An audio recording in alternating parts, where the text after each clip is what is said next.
Assalamualaikum warahmatullahi wabarakatuh. Alhamdulillahirabbil alamin. Wassalatu wassalamu ala asrafil anbiya'i wal mursalin wa ala alihi washabihi ajmain amma ba'du. Pertama, marilah kita panjatkan puja dan puji syukur atas kehadirat Allah Subhanahu wa taala yang telah melimpahkan rahmat dan hidayahnya kepada kita semua. Yang kedua, salawat serta salam yang kita haturkan kepada junjungan kita Nabi Agung kita Nabi Muhammad Shallallahu Alaihi Wasallam yang syafaatnya kita tunggu di yaumul akhir nanti. Amin, amin ya robbal alamin. Yang ketiga, di sini perkenankan saya untuk menyampaikan kultum yang bertema tentang infak dan sodako.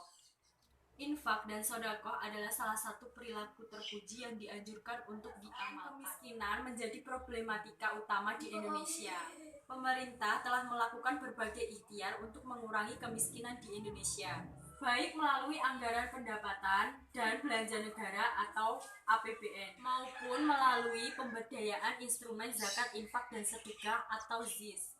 ZIS merupakan sumber pendanaan dari masyarakat muslim yang sangat potensial untuk meningkatkan kesejahteraan masyarakat bila dikelola secara profesional. ZIS merupakan instrumen pendanaan dari umat Islam yang sangat penting untuk mengentaskan kemiskinan. ZIS dikumpulkan dan didistribusikan karena dimotivasi oleh keyakinan atau iman bahwa harta yang dimiliki oleh umat Islam harus dibersihkan dari unsur non-halal, ditumbuh kembangkan dengan ZIS dan meratakan kesejahteraan bagi banyak orang. Sebagai wujud dari kesadaran dan pengalaman ajaran Islam, ZIS pasti terus mengalir dan makin lama makin banyak jumlahnya. ZIS sebagai instrumen filantropi Islam ini sangat strategis untuk mengurangi angka kemiskinan dan meningkatkan kesejahteraan umat.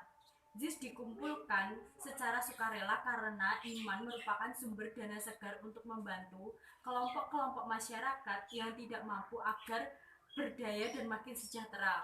Bila pengelolaan ZIS dilakukan secara profesional, tentu cita-cita umat Islam memiliki pendidikan, kesehatan, dan ekonomi yang baik akan mudah terwujud. Lebih-lebih potensi ZIS di Indonesia sangat besar. Dua isu besar yang harus segera diselesaikan adalah menyangkut pengumpulan dan pendistribusian. Dua isu itu harus ditunjang dengan regulasi yang kokoh dan pengelolaan yang profesional.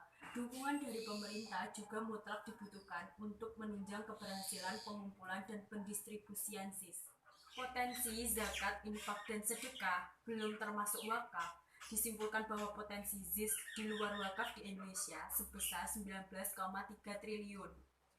Sebagai perbandingan dengan negara tetangga kita, Malaysia, potensi zakatnya sebesar 620 triliun dari 24 juta penduduk muslim Malaysia.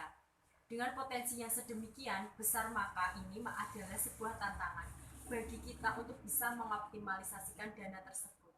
Berbeda dengan Malaysia yang pengelolaan ZIS WAF-nya dikelola langsung oleh negara, di Indonesia adanya UU nomor 38 tahun 1999 tentang zakat memungkinkan bagi masyarakat untuk mengelola dana ZIS WAF dengan mendirikan lembaga amil zakat atau LAS. Dengan adanya undang-undang tersebut, bermunculanlah lembaga amil zakat, baik itu didirikan oleh masyarakat umum atau oleh perusahaan. Dengan adanya berbagai lembaga atau badan amil ZIS WAF, berapa potensi yang bisa dioptimalkan dari 200 jutaan penduduk muslim di Indonesia.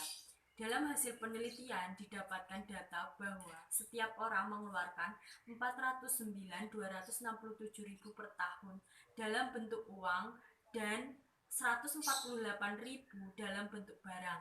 Artinya dalam 1 tahun setiap orang berpotensi mengeluarkan dana siswa sebesar 557.260.000. Rumah Zakat Indonesia yang merupakan salah satu lembaga amil zakat nasional sekarang cabang-cabangnya tersebar di 21 kota. Sebuah peluang potensi yang luar biasa, Rumah Zakat Indonesia menargetkan sampai tahun 2008 bisa menyerap potensi ZISWA sebesar 3% dari potensi tersebut, yaitu sebesar 600 miliar per tahun, masih terlalu kecil dibandingkan dengan potensi yang ada. Berdasarkan data dari Hafidzuddin dan Baik 2012 sampai saat ini, tren penghimpunan zakat nasional masih sangat positif. di mana total zakat, infak, dan sedekah yang terhimpun tahun 2011 lalu mencapai angka 1,729 triliun. Angka ini mengalami kenaikan sebesar 15,3 dibandingkan dengan tahun sebelumnya dan naik 25 kali lipat jika dibandingkan dengan data pada tahun 2002. Ini menunjukkan tren yang sangat positif dan partisipasi masyarakat melalui institusi AMIL terus mengalami peningkatan. Bahkan jika dirata-ratakan dari tahun 2005 sampai dengan tahun 2015, maka pertumbuhan penghimpunan ZIS mencapai angka rata-rata kenaikan sebesar 39,28%. Hal tersebut mengindikasikan adanya peningkatan kesadaran masyarakat yang cukup tinggi berzakat melalui organisasi pengelolaan zakat atau OPZ atau Puskas Basnas 2016. Namun, potret data penghimpunan ZIS di atas tentunya masih sangat jauh apabila dibandingkan dengan potensi ZIS itu sendiri yang memang sangat besar sekali.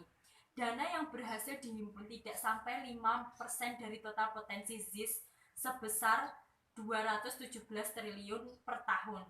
Salah satu faktor yang menyebabkan masih rendahnya realisasi penghimpunan ZIS adalah masih lemahnya koordinasi dan strategi antar lembaga zakat. Terus, untuk menyelesaikan permasalahan zakat ini diperlukan langkah-langkah dan program strategis yang baik terkait pengelolaan ZIS. Atas permasalahan ini, maka pertanyaan utamanya adalah bagaimana format yang ideal untuk konteks Indonesia dalam pengelolaan zakat, infak, dan sedekah. Pengelolaan zakat, infak, dan sedekah yang baik dan optimal dapat menjadi potensi yang luar biasa bagi umat Islam. Namun demikian, potensi yang luar biasa belum digarap dengan baik. Hal ini berangkat dari pengelolaan dan dana ZIS yang belum maksimal. Ada 3 permasalahan utama dalam pengelolaan ZIS di Indonesia. Yang pertama adalah permasalahan regulator. Prioritas masalah utama pada regulator zakat adalah kewajiban zakat hanya diterapkan sebagai kewajiban sukarela dan bukan sebagai kewajiban bagi warga negara tertentu. Selain itu, permasalahan pada aspek regulator ini adalah rendahnya koordinasi antara regulator dan OPZ dan rendahnya peran Kementerian Agama selaku wakil pemerintah dalam fungsi pembinaan dan pengawasan terhadap OPZ. Begitu pula masih kurangnya edukasi kepada masyarakat terkait dengan pemahaman zakat itu sendiri, sehingga perbedaan ataupun khilafiyah tentang fikih zakat itu sendiri masih sering muncul di tengah-tengah masyarakat. Solusi atas permasalahan di atas adalah adanya keteladanan dari pejabat. Tentunya sangat diperlukan. Sebuah kebijakan akan lebih efektif dan berjalan dengan baik apabila terjadi secara top down. Begitu pula harus adanya sertifikasi AMIL dan standarisasi dan akreditasi OPZ. Selain kedua hal tersebut, kewajiban audit eksternal juga harus dilakukan. Begitu pula dengan peningkatan fungsi aspek pengaturan dan pengawasan. Uraian yang dapat saya sampaikan semoga bermanfaat bagi kita sekalian. Mohon maaf yang sebesar-besarnya atas segala kekurangan. Wabillahi taufik walhidayah. Wassalamualaikum warahmatullahi wabarakatuh.